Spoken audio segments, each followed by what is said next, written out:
Hello everybody. This is going to be the Andrew Cuomo video that no one asked for. No, actually a couple of people did request it, but I'm not making this video for popularity because I don't really know anybody who's a big Andrew Cuomo fan. In fact, my husband today, he said to me, are you really gonna make that Andrew Cuomo video? I know he's not popular on the right, and I know that increasingly he's not popular on the left, and so on. Okay, but there's just, and I know I'm not going to win any fans with this video, and I'm not here to totally defend Andrew Cuomo in every aspect of his life. Okay, there were a number of things that he did, that he's done as governor of New York, that I've disagreed with. I disagree with him just generally politically in a number of respects. And so, and for all I know, he could totally be an asshole to work for and a difficult boss, okay? And worse. But here's what I want to talk about. And I have a real problem with the media narratives surrounding this. And yes, with a number of the accusers' statements, or the way that they are being depicted or just totally embraced by the media and by, it seems like, the left and the right. Not everybody, okay? There have been some outliers. Good for you, Matt Walsh, for one. Now, there's a lot of stuff going on politically, and a little bit later on, I'm going to talk a bit about the nursing home thing. It is, as are most things in the media, it is a bit more complicated than what you might have read or heard. And again, I'm not excusing Cuomo or anything, but I do want to explain some stuff with that. Also, there has been some stuff going on in New York state politics for years. Cuomo is very disliked by a number of people on the left in his own party.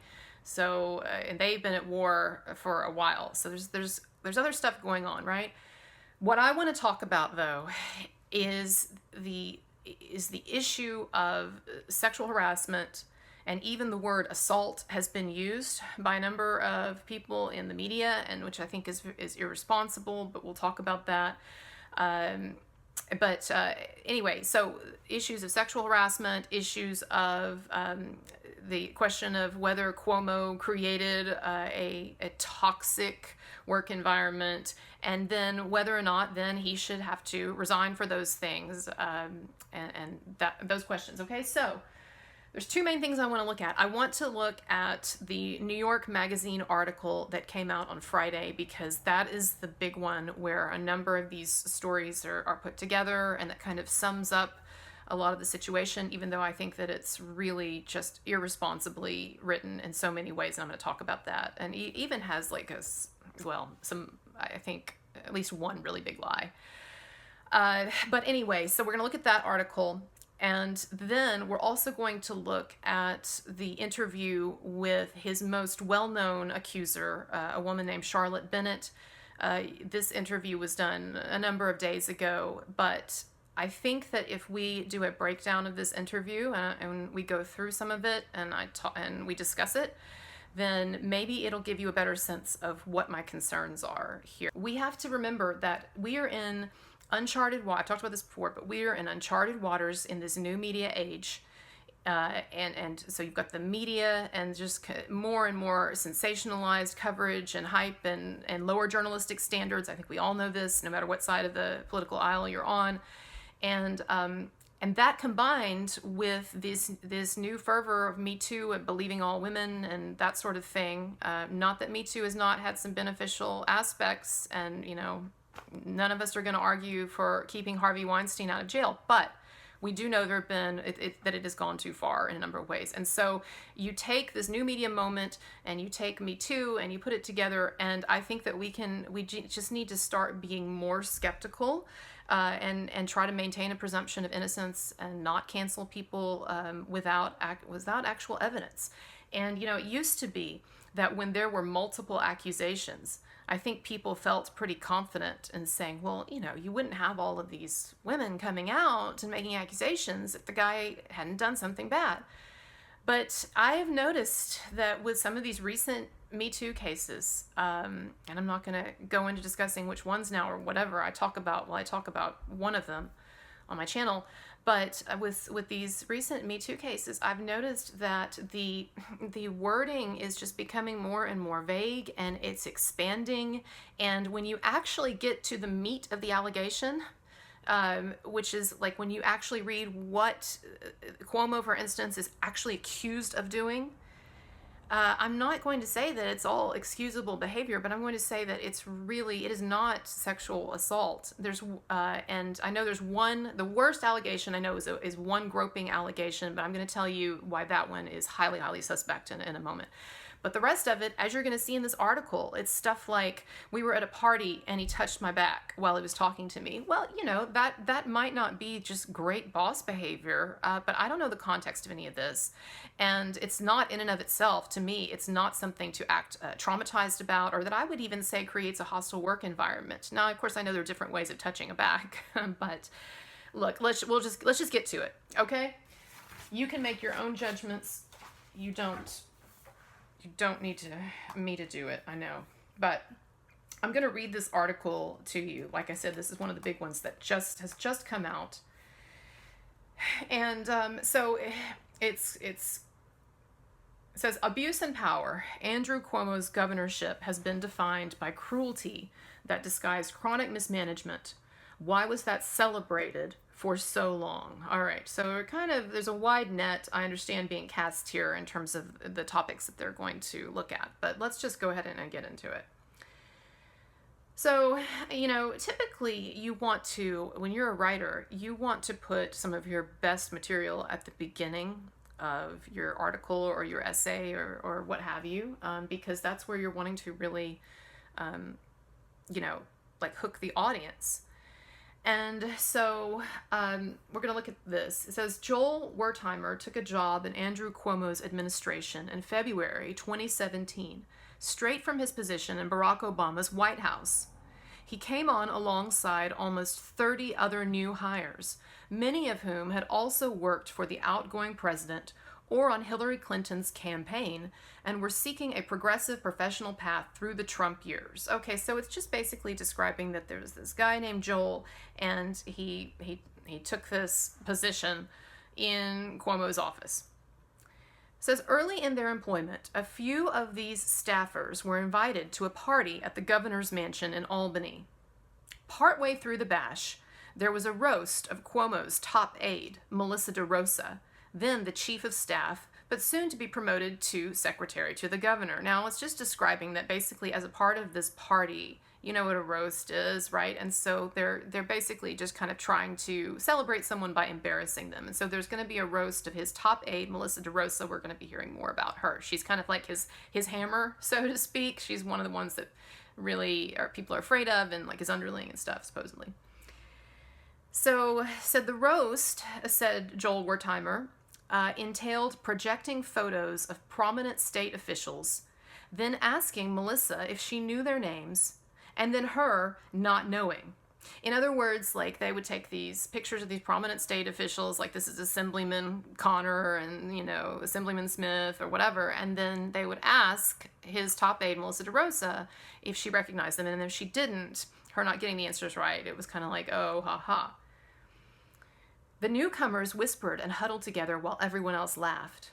Quote, "We were saying to each other, 'This is weird,' said one former staffer. 'This was not ha-ha funny. This was, you guys are bad at your job, and you're mean.'" All right, so that is the opener. But here's the thing.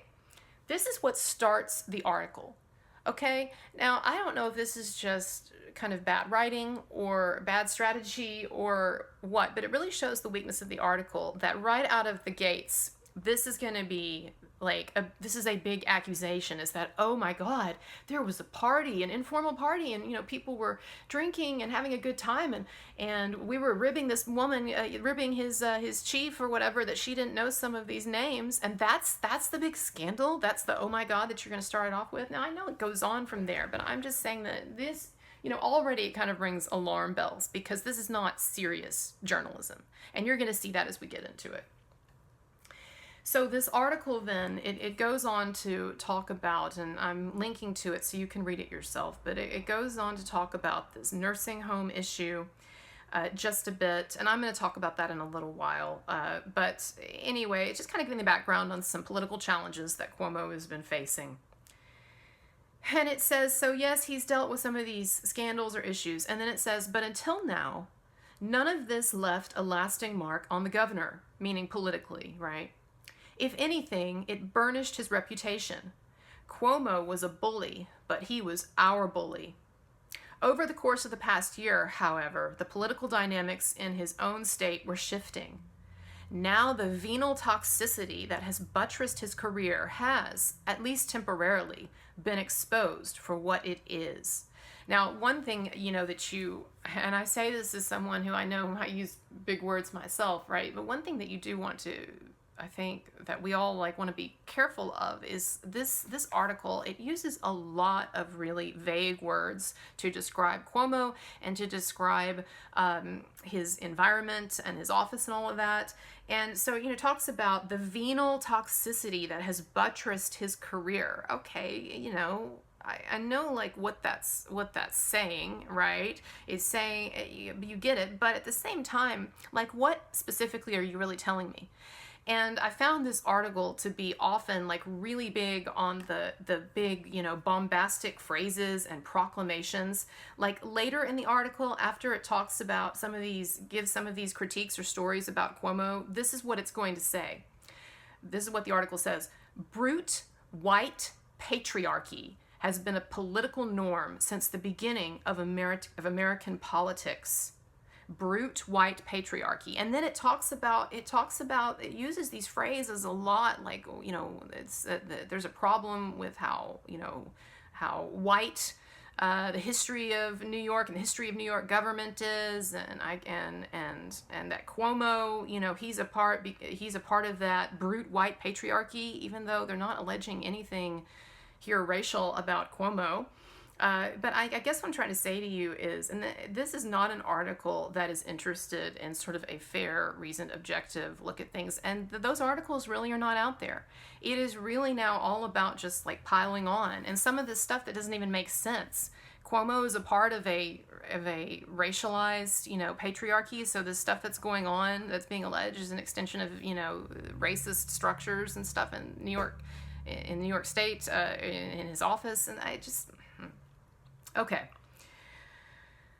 so it's going to talk about some of these allegations, and I'm going to try to go straight to those. But along the way, you have to understand that this is getting these sexual type allegations of what I consider to be extremely mild harassment, or even maybe not even that harassment. But it's also mixed in with these allegations that he was a bully, except that what they describe doesn't seem to me like it's any different from what goes on in normal politics. They throw a lot of accusations at him, the writer does in this, and the people that she interviews. And some of the things they accuse him of are, for instance, that he cared more about politics than real outcomes. Really? My God. Well, we need to do something about that. Get him out of there. Is there anybody else in our government that cares more about politics than outcomes? Because we need to go after those people too. Wait a minute. What's that you say? Oh, yeah, everybody in politics in our government. Basically, that would describe almost all, right? And so I can't, read this article for yourself because I don't have time to go through it all. But I can't tell you how many times in this article it seems like, it's one of the main pillars that it rests on is this idea that, he's a mean boss sometimes, or he made her feel stupid and stuff, well, okay, it's politics. You don't get into that. I mean, maybe I'm just getting old, but I remember back in the day, people used to think of politics as a contact sport, a blood sport. And I can't help but think when I look at some of these complaints, the number of these complaints that ex-staffers are making, or people, off the record saying about working for him, that it sounds like to me people who are just kind of used to being coddled, or people who are not used to having a boss talk to them in a really direct way, or telling them, you need to cut that out. And so I just want you to understand that a lot of what's getting mixed in with a number of these articles as with this idea of harassment and sexual harassment is also this sort of idea that he is a toxic workplace and he's a bully and stuff. And look, I'm not saying that would be okay, But I'm saying that describes to me the condition of many political offices and the political arena itself and political figures. And I just think that it's just it's kind of a silly thing. All right. So it says, interviews with dozens of former Cuomo employees and those who have worked with or adjacent to his administration reveal a governing institution that has been run, at times, like a cultish fraternity. Oh my God, a cultish fraternity. And at others, like a high school clique. Oh, horror. A state executive chamber in which the maintenance of power, performance of pecking orders, and pursuit of competitive resentments matter as much as policy. Well, I'm sorry, but you've just described there probably like 95% of all politicians and political offices and their goals. And I mean, come on. All right, so we're going to keep going. So let's get to one of the allegations, okay? Finally, within this article, we get to one of the allegations. So this is going to be the first accusation that's presented in this article of something that would fall under the heading of sexual harassment. So like I said, typically in an article, you want to put a piece of writing, you want to put one of your strongest points first. And so this is going to be, okay, you get the point, all right? First accusation. In 2016, Caitlin, who asked that her last name not be published, was working 9 to 5 for a Democratic congressman and waiting tables nights and weekends in order to make rent and pay down student loans. In the fall, she was offered a job at a lobbying firm that paid her enough to cut back on waitressing to just weekends. Okay, so she's working for a congressman.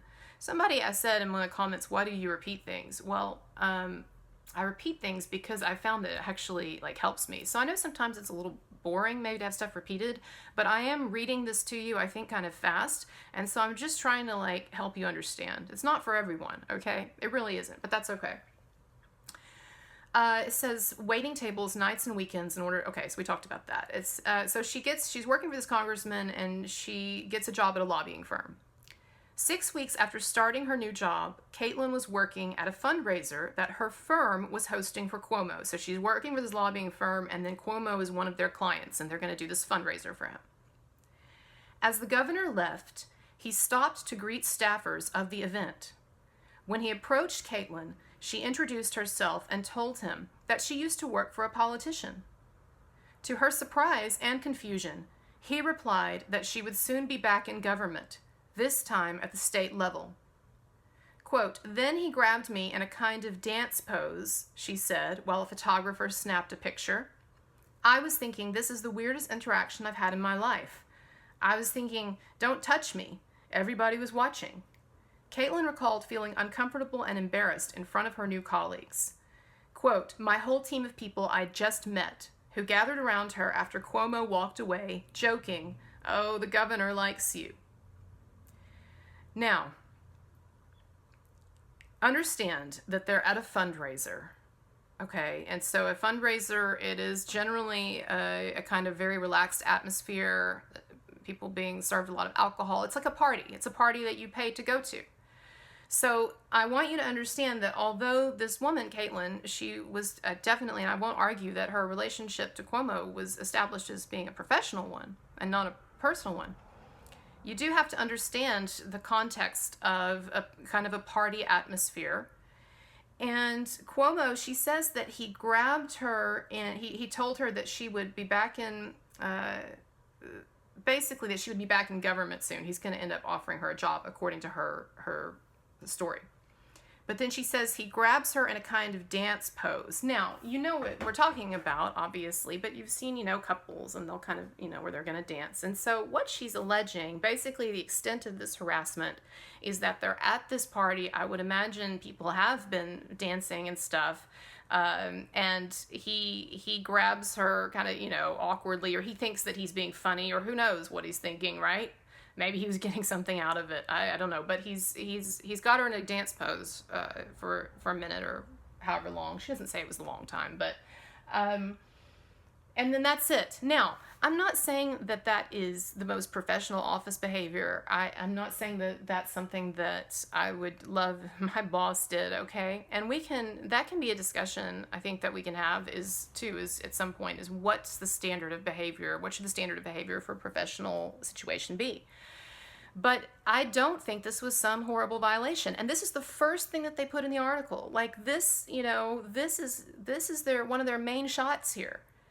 And it's really not going to get any deeper than that, I have to tell you. If you're thinking, well, that was just kind of not a big deal or sort of a mild thing, but I'm sure they're going to get into worse stuff. Not really, no.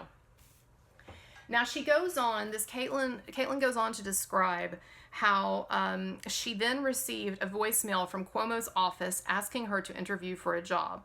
So basically, her story here is that he sought her out, or he had someone seek her out, okay, almost like randomly, and then is offering her the job. Ask her for an interview, ask her to interview for a job. Now, I understand that the way that it's depicted here, it's depicted as being random. Like, oh, we had this awkward thing where he held me in this pose, and then I'm getting this voicemail from him later that week about coming in to interview for a job. But you do have to understand that how did they meet in the first place? She was working as the supervisor for this fundraiser that he was doing.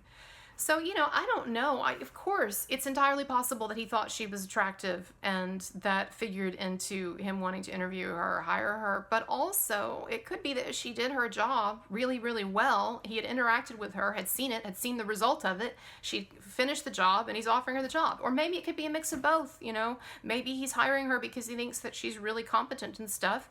And also because he thinks she's hot. And again, we can debate, I guess, what all goes into people's minds when they're hiring and what should go into their minds. I don't know, but I'm just saying I don't see anything like this is not necessarily an abuser here. He's being depicted, that's my point, is he's being depicted as this like predatory abuser when really what they're taking, like in my opinion, and maybe I'm old-fashioned in a bad way about just kind of being cynical about the world and knowing kind of how things go, but this just doesn't seem to me like something that we should be writing these long articles about, or that he should even be canceled over. All right. So she goes in for this interview. Okay. And she says here, Caitlin says in this article, she says, "We all knew that it was only because of what I looked like. Why else would you ask someone to come in 2 days after you had a 2-minute interaction at a party? But you didn't just have a 2-minute interaction. You were in charge of all this fundraising. That's how you met him, is you were doing a fundraiser for him. I mean, connection. Oh, well, I know some of you hate it when I'm quote unquote rude or tacky or ridiculed, but I mean, she's flat out saying here that she doesn't know why he asked her for an interview after she had just successfully completed this major job for him. So I'm very confused, but whatever. So then, guess what? She gets the job, and she doesn't do anything weird to her in the interview. She talks about, in the lead up to going in for this interview, it talks about how she was like nervous about the interview, and because she knew that he only wanted her for her looks and her sex appeal, or he's gonna hit on her or whatever. And then guess what? They don't even mention anything happening at the interview, because guess what? Nothing happened at the interview, and she gets the job. Now, I understand the argument that this could be like his long-range plan, right? Like which I know that abusers can have. He's like restraining himself at the beginning, and then he's going to get to the harassment. Except the harassment, when it does finally come, I don't see where it's let's look. So, it says once she started the job, Caitlin said, there wasn't much direction about what she was supposed to do except, quote, be a sponge, that is, learn from senior women in the office and react to the governor's capricious moods. Now, I like how they throw in that word capricious, probably you know what that means, but it's like it changes his mind a lot, really unsteady and stuff. So they stick that in there without really even explaining, but okay. Some mornings, Caitlin would hear her BlackBerry ping with the message that Cuomo had left his Mount Kisco home earlier than scheduled. She would have to rush out of the shower to sprint with wet hair in heels across town to be at the Manhattan office at 633 3rd Avenue when he arrived. On those mornings, he would comment on why she didn't look put together. He would say, quote, you decided not to get ready today? Or, quote, you didn't put makeup on today? Okay, so again, let's just make sure we understand what's happening. She says that once the job begins, her complaint is that she's not given much direction, and that she is expected to get up early and have to rush over in the morning to their office, and that sometimes, especially when it kind of sounds like she's probably looking a bit disheveled, but maybe not, but it sort of sounds like that, if she's like saying that she's rushing around like a crazy person, right? That, I know she didn't say crazy, but anyway, so she gets there probably all flustered or whatever, maybe not completely as put together as normal, and Cuomo makes a quip about, oh, you got ready in a hurry today, or oh, no makeup. Now look, that may not be like the most professional thing to say, or that may not be the kind of feedback that you're wanting to get from your boss, but I also don't see, again, where it is some major violation.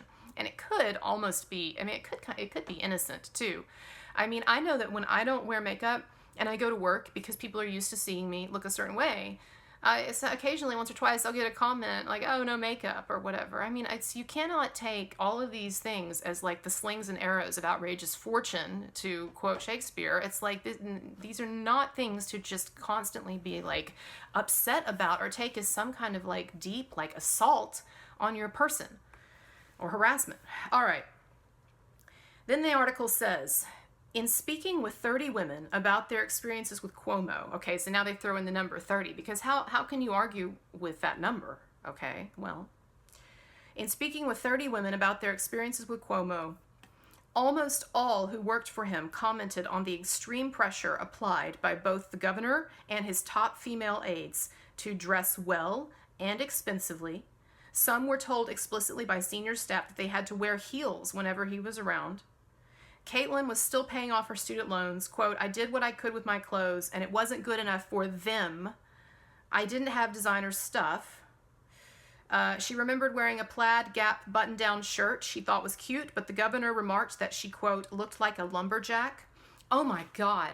That is, look, I mean, the extent of this harassment, this sexual harassment, is really just incredible. I mean, he told her that she looked like a lumberjack. I mean, that is just, oh my, I mean, I hope she gets therapy for that. And then it says, and it buries this down in the story, just almost like a little aside. Then the article says, the governor never touched Caitlin inappropriately or made any explicit sexual overtures, she said, but his reactions would sometimes make her feel self-conscious, such as when she asked him if he wanted her personal cell phone number. Now wait a minute.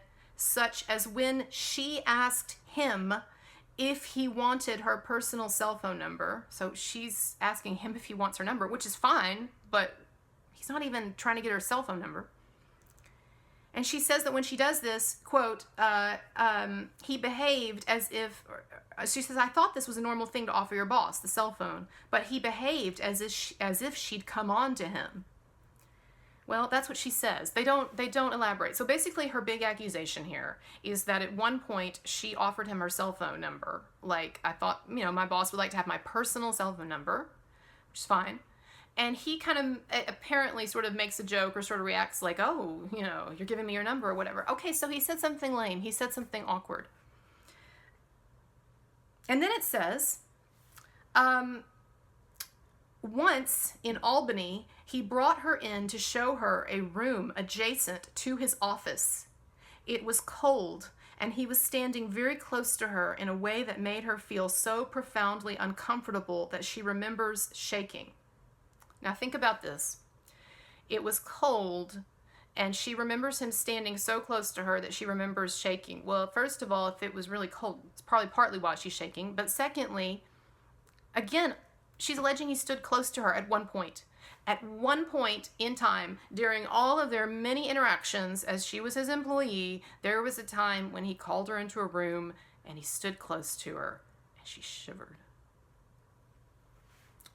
I'm sorry, they're not serious allegations. And I know that I'm going to get some pushback for it, and some of you aren't going to like what I'm saying, but I'm telling you, I don't like it either, okay? That's the thing, like, the anger, whatever anger that there is, and most of my viewers are, it's your comments and feedback are wonderful, even the critical stuff, but every now and then, it's like I get somebody who's deliberately trying to misunderstand me, okay, and is angry.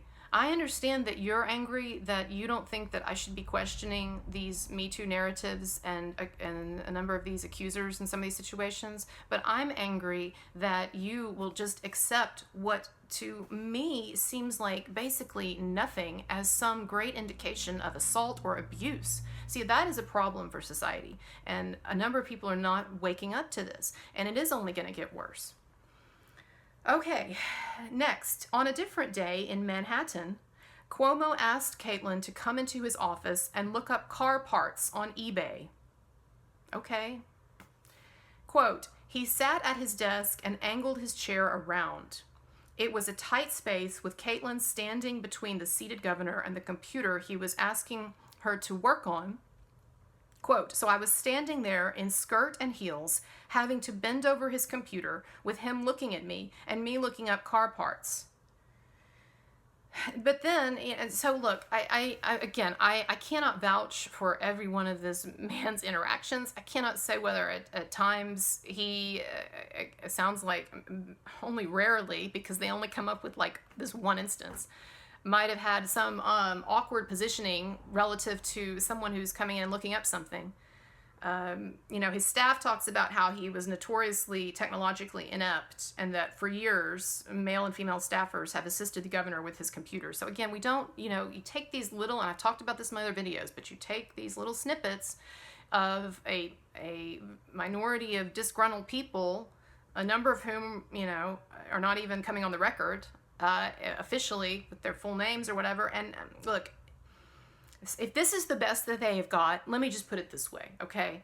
I'm not gonna litigate or adjudicate here whether the guy is a good boss or a not so good boss, or whether he crosses some lines sometimes or he doesn't. But I'm telling you that if this is their best shot, okay, that it is nowhere near abuse or what I would even consider sexual harassment, okay? And maybe, again, I could be wrong, and I know I'm not making myself popular by putting this stuff out there, but it's how I feel.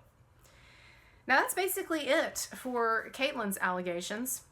She talks about how she didn't like the culture there, dishonest power plays were frequent. Well, welcome to politics and welcome to Albany on that. That's the thing that I find deeply unfeminist about this, is that there are so many of these accusers, and it's not just this woman. It's Charlotte. It's a number of them. These allegations that are very minor to very, very minor, and they're delivered in such a way with such a degree of like importance and significance that you would think we were talking about actual rape and sexual assault and hardcore harassment, and we're not. And I just don't think that that's feminist. And I talk about this in some of my other videos, and I'm not going to retread it a whole lot. But the kind of feminism that I like is a kind of more traditional feminism where it's about women, being independent and assertive, and being competent and being responsible, and also being a little tough and being able to take the real world. And if you are shattered by these experiences that are being conveyed in these articles, then you're not ready for the real world. I just don't know how else to put it. And maybe, again, I'm old-fashioned, or maybe I'm some kind of a throwback. I know I look young, but I am a bit older than I look. And maybe I'm just a relic of a bygone era with these attitudes. But I do not like this sort of like scared, kind of naive, like, oh, and then he made a joke, or he touched me on my back, and I will feel violated for the rest of my life. I'm not going to read the rest of this, but because you can read it yourself. But let me just say, look, I've read a lot to you already. Are you starting to get the picture? And if not, then what else can I say? But I hope that you're seeing now. This is representative of the rest of it. Okay, I'm not cherry picking like the parts that make the accusers sound really bad or whatever. What else does it say? He spends a lot of time talking about how he was a tough boss, and sometimes he would belittle people. Yes, welcome to politics. Welcome to Albany. It talks about, basically, let me read another one to you, okay? This is someone named Liz. During her 2-year tenure, Liz was asked to participate in certain special events. A Father's Day party the year Mario Cuomo's father, died, and a pinning ceremony at the governor's mansion. Pin stuff on. She was given a state trooper's card and a badge that said Executive Chamber. She tried to tell herself these trinkets and invitations were merit-based. But, she said, I did know in my heart of hearts that it's because the governor thinks I'm cute. Now, I like how she just assumes that. You know, she says that she was given these responsibilities and these perks or whatever, and she just assumes, she just says it's because I'm cute. You know, did he say that to you? Did anybody, I mean, where are you, maybe you're qualified. At parties, when Cuomo would put his hand on her back, she was always torn, she said. On the one hand, I was like, wow, look at me. Then I felt gross about it. I didn't know if he actually even knew my name. He just thought I looked good in that dress. Now, this is her big accusation of harassment, is that at a party, he puts his hand on her back. And it must have been very brief because, you know, they would talk about that if it was like lingering, if he's like giving her one of those, you know, right? It sounds like he does what sometimes happens at parties, you know, when people are greeting each other. I'm just telling you how it reads to me. I'm reading it to you. And then she says it makes her feel gross. Okay. And then it says, at the time, Liz didn't think of these experiences as sexual harassment. So she didn't even at the time recognize it as such. It's only in the rewriting or the recoding of it, right, now that it's convenient, I think, to come out and give these interviews and stuff. And then she says, and she never accuses him of anything else, except occasionally he would make these remarks that weren't even sexual. She says, when he looked at you, quote, when he looked at you, you know that scene in Jurassic Park when the Tyrannosaurus Rex peeks into the car? It was like that. I don't know exactly what that means. This is the scene she's talking about. Is she trying to say that the governor, she was afraid that the governor would maul her? Because I don't really know. No, I'm ridiculing it. It's just ridiculous. We're using Jurassic Park metaphors now to describe someone briefly touching your back or someone making, you know, kind of a lame attempt at flirtation, which isn't even described here, you know, but whatever. Liz became depressed. She lost weight. Quote, I felt gross, like I was just an ornament. Of course, we don't get any reasons really why she feels this way, other than she just assumes that she got this job because she's pretty, even without evidence. She said that she had never been more, oh, listen to this. She said that she had, quote, never felt more depleted by the male gaze, unquote, than the time she spent in Albany. She was depleted by the male gaze. That's just the level of unseriousness at which we're at with this. I'm not even, and I feel like I can't even keep reading it. She was depleted by the male gaze. So I just want you to understand that, you know, that people want Andrew Cuomo to be canceled or fired or whatever, and they're calling him an abuser and a sexual assaulter because he's depleting people with the male gaze. Okay, you know, if you guys out there, I would be scared shitless in this new environment. I don't know. I would be, especially some of you professional men. Better watch out. You know, people used to laugh at Mike Pence and make fun of, and I'm not getting political here, please, let's not. But people used to laugh at him and say, you know, oh, he's such a prude or whatever because he won't be alone in the presence of a woman who's not his wife. Well, you know, there is a certain pragmatism to that in this culture, in this current culture we're in. And unfortunately, that's one of the things that some of us are worried about, is that it won't be good for women in the end to have this climate. You don't want this kind of toxic, overdetermined climate here where every little word and phrase is being filtered through this idea of the evil male patriarchy. All right. So then I want to read you, I said I wasn't going to read anymore, and now I'm going back to it like an addict going back to the crack. But a couple of more things that I just didn't like here. Well, you know what? I think you pretty much got it. You read it on your own if you want to see more, or if you want to see if I'm telling you the truth about the fact that there's really nothing here. Now, I wanted to the last thing I want to look at is really the accusation and the interview that's gotten the most press. So if you're, so we'll look at this. This is Charlotte Bennett, and what I want to do is I just want to play some parts, and then I want to point some things out to you and respond to it, and hopefully, you know, you don't even need me to point out some things. But anyway, let's get to it. That month, you had a 2-hour long conversation with him. What was that like? It was the first time I was really alone with him, like out of the office, staffers aren't around. It was the first candid conversation I'd ever had with him, and I was actually really impressed by him. He's sitting in his pool house reviewing PowerPoint slides. CNN is on, and he seems a bit disengaged with his work, and he's a bit of a gossip, so he's asking me like, tell me something. You don't really have any gossip or anything to share, um, and tell me something. So I say, in 2015, you signed Enough is Enough, and it changed my life. And he put down his pen and pushed his PowerPoint to the side and wanted to know more. So I explained, what is still very dear to me, which is the activism that I engaged in at Hamilton College to improve the Title IX policy, stand up for survivors, and really change the environment on campus, which, at that point it was toxic as well.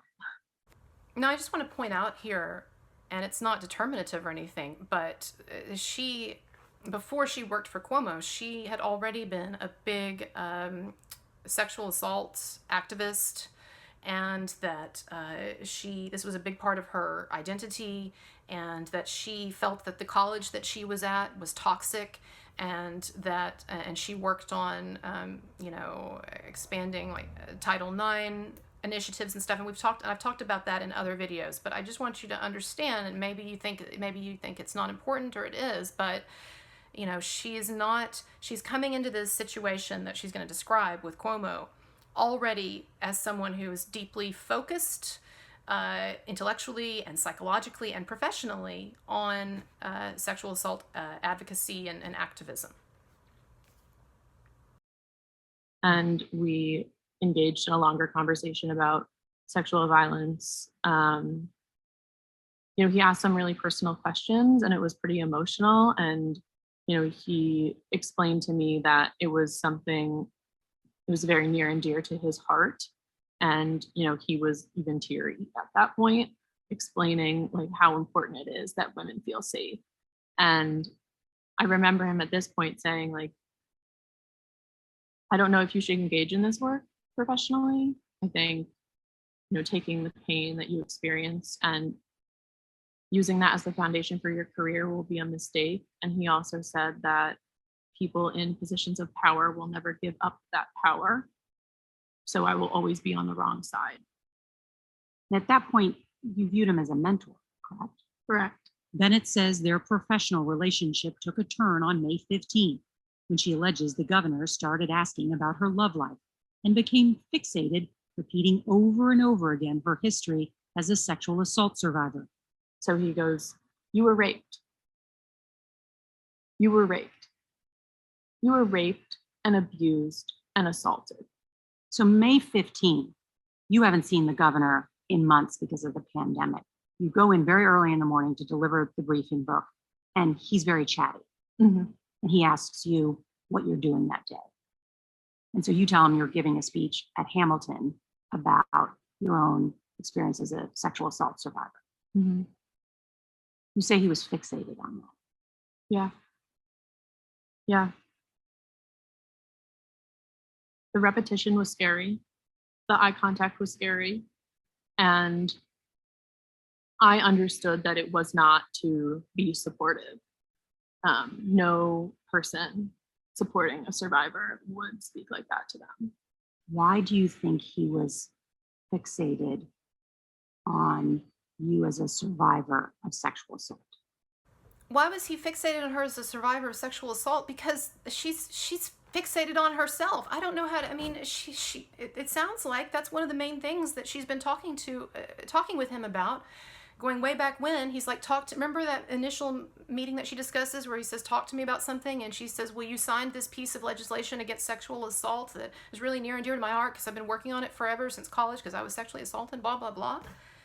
And he's the one who's, and then it gets brought up again at this meeting. He asked her what she's up to, and she's like, "Oh, I'm giving a speech about sexual assault and doing this project, sexual assault at the college." So, I mean, is he just not supposed to talk about it? And then she would be accusing him of being insensitive, right? Oh, I told him this whole story about my sexual assault, and I was giving this speech, and he just ignored it. That sexist Tyrannosaurus Rex. I think it's really strategic. I think abusers look for vulnerabilities, previous traumas, the idea that maybe I'm more willing to accept behavior because I have a history of sexual violence. Perhaps I'm not as confident in myself because of my history. You think he knew that? Yeah. You think he was grooming you? Yeah. You'd been working with the governor for several months at that point. Why do you think he got more personal? The pandemic was obviously stressful for all of us, and he was on TV nearly every day talking about it. He asked why people weren't watching his press conferences and that he was losing viewers. And, I really think that we had this 15 minutes of international, national attention, and that was starting to wane. And he was lonely, he was anxious, he was angry, and really isolated. He was asking you about the viewership of people watching his press conferences. Wow, this is just, I mean, these accusations are so shocking. You hear what she's telling us? She's telling us that during the COVID pandemic, this politician was interested in TV ratings and viewership. Wow, it's almost like this politician may care more about politics than other things. That's terrible. We need to do something about this, and not just him, but we need to do something about all of the politicians who care more about politics than the real issues themselves. Okay, so let's get started on getting rid of all of those people. Yes. So you think all this national attention may have emboldened him? Absolutely. I think he felt like he was untouchable in a lot of ways. When were you with him alone again, one-on-one? The next time I was alone with the governor was June 5th. Bennett says she was called into Cuomo's office to take dictation, and he told her to turn off the tape recorder. And then he explains at that point that he is looking for a girlfriend. You've just finished dictation, and the governor is telling you he's lonely and looking for a relationship. Yes. He asked if I had trouble enjoying being with someone because of my trauma. This seems highly inappropriate. Yeah. The governor asked me if I was sensitive to intimacy. In his office. Yes. During the workday. You have been quoted as saying that he also asked you about if you'd ever been with an older man. Yeah. He asked me if age difference mattered. He also explained that he was fine with anyone over 22. And how old are you? 25. How did you respond to those questions? I responded honestly. And when I was even thinking of coming forward, I think that was where I held the most shame.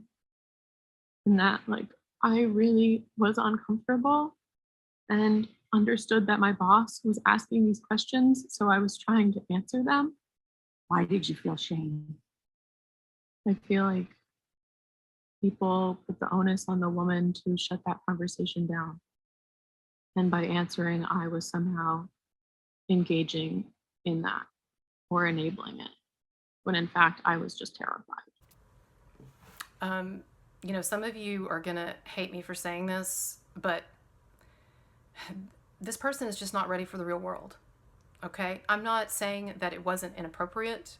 And again, it's very hard for me to trust what's being told to me because I have some issues with other parts, other things that have been expressed, and other leaps of logic that we've already seen displayed here that I don't agree with.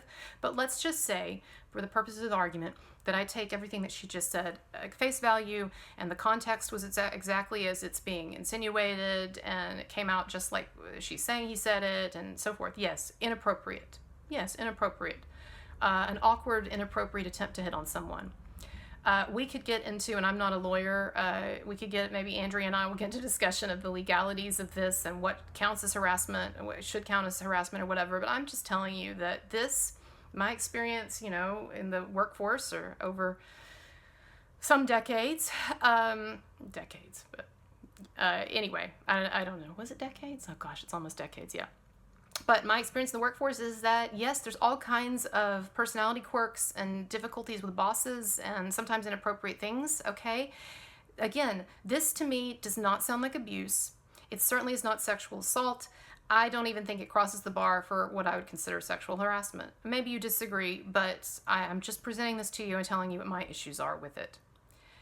And she says she's terrified. If that exchange, if based on the experiences that she'd had with the governor up to that point, and again, never in this whole thing did he touch her or even proposition her. He never directly propositioned her. He never asked her out or anything. He made some kind of awkward hints, okay, at the most. And this terrified her. I hope that some of you can see I don't mean to be condescending. Not everybody has to view things the way I do, okay? But I at least hope that you see where I'm coming from, okay? I'm not trying to victim blame.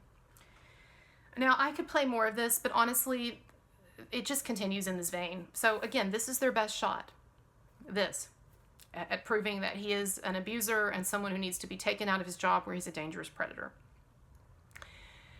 And this is not the image of femininity that I like. This is not feminism. I don't know what this is. I don't know exactly what to call this, what we're seeing, but to me it is not what I think of when I think of what feminism should be. Now,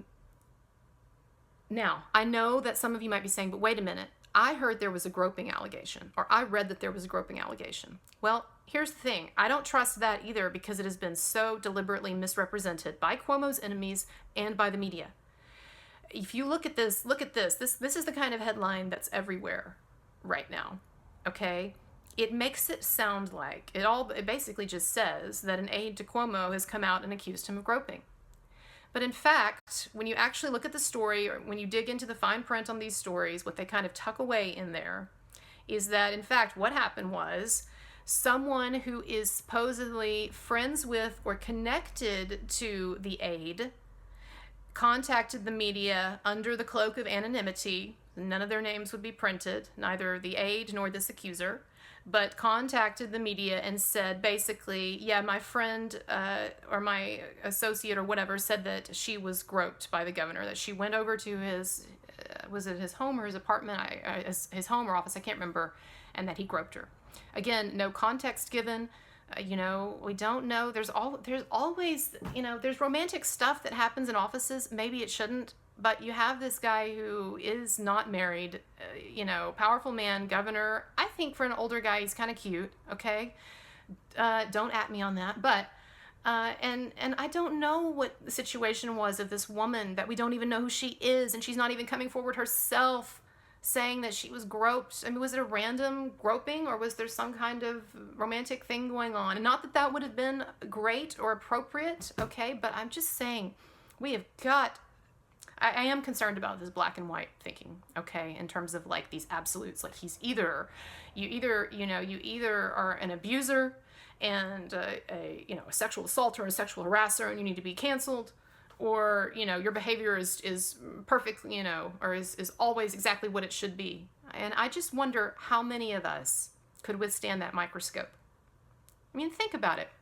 Have you ever said anything to anyone on the job that as soon as you said it, you're like, ugh, that didn't sound right, or ugh, that could be taken the wrong way? Or maybe you even like went a little overboard with some flirting or stuff. Look, we know that these boundaries, these lines are not really real. I'm not talking about rape. I'm not talking about assault. I'm not talking about harassment.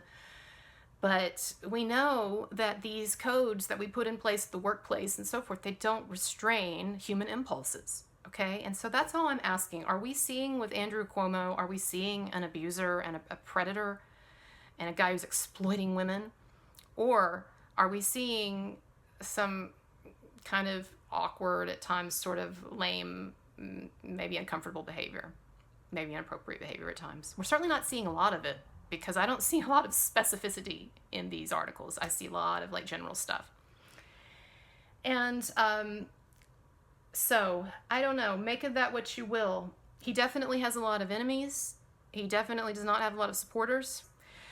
You know, Andrew Cuomo is unpopular right now, and for some legitimate reasons, for some maybe less legitimate reasons. I don't know. I'm not here to do a political video. Like I said, I'm not a fan, and I don't know any fans, but he's unpopular because under his watch, there were a number of people with COVID, you've probably heard about this, who were sent back to nursing homes having tested positive for COVID, and so it's estimated that because of this policy that occurred under his watch, that somewhere in excess of like 10 or 11,000 people in nursing homes might have died who wouldn't have died otherwise, perhaps. And so, but here's the thing, and the media is, you know, it's you always just get these headlines, and there's so much nuance that's left out. First of all, this report that's being discussed that was done by that basically showed this problem with these nursing homes and COVID and these excess deaths. It did not blame Andrew Cuomo for that. And in fact, here's the thing that the media coverage is leaving out a lot. This was a similar policy in many states across the nation. So it's not like Andrew Cuomo was like, oh yeah, you know, we're gonna send these COVID patients back to the nursing home or whatever, and that was some like strange or extraordinary decision. It was basically policy for a number of states. So that's, you know, one thing. But of course, you know, New York, and it's a big deal, and the numbers are higher in New York and everything because of the population and so on and so forth. And so anyway, I'm not saying that there wasn't a flub under his watch or that he should not have approved this nursing home plan or whatever, but I'm just saying that it's not exactly as it's made to sound, that Cuomo is just this like lone governor out here who's sending, you know, the elderly to their deaths in the nursing homes. Okay, now the reason why it's getting a lot of press is because apparently there was this report that I've talked about that was due to be released months ago.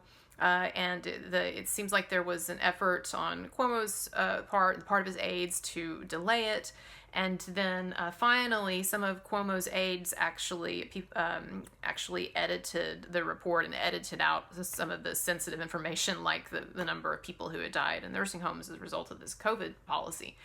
And you know, it is actually not unusual for documents, government, state documents and studies and things like that to get edited by people in the governor's office or political higher-ups or whatever. But at the same time, I mean, it is clear that they knew that it would look politically damaging, and so they were trying to sweep it under the rug.